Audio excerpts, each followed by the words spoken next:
Bekasi penuh dengan cerita peristiwa-peristiwa di masa kemerdekaan Indonesia.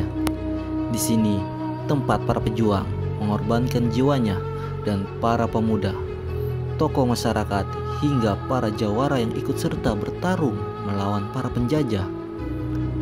Dengan anak buahnya dan ilmu silat yang dimiliki para jawara, dan konon ilmu-ilmu seperti kebal peluru dan menghilang dipergunakan untuk melawan para penjajah. Namun saat terjadi perang revolusi, hanya sedikit pemimpin jawara yang berjuang. Salah satunya yang ikut berjuang adalah Haji Jole.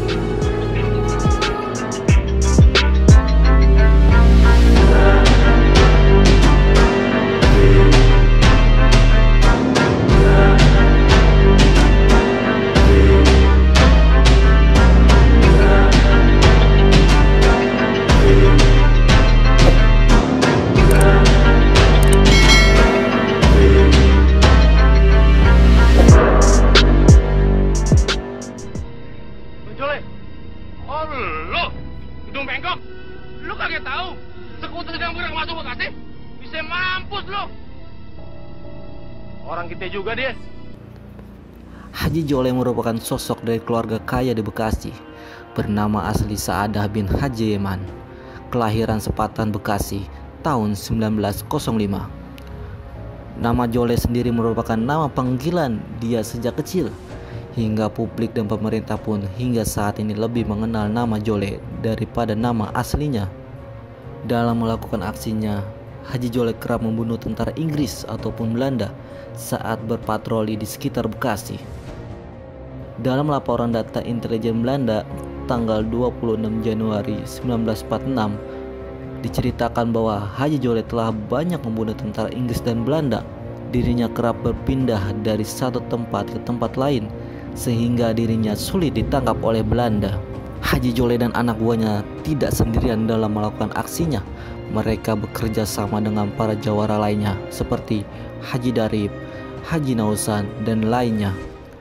Pada laporan lainnya 7 Maret 1946, Haji Jole dilaporkan merupakan tangan kanan Pak Macan dari Cibarusa dan merupakan bagian dari kelompok Panglima Tempur dari Klender Haji Darip. Mereka melakukan aksi teror terhadap Inggris dan Belanda di wilayah Bekasi dan sekitarnya. Belanda kerap menyebutnya sebagai perampok atau teroris.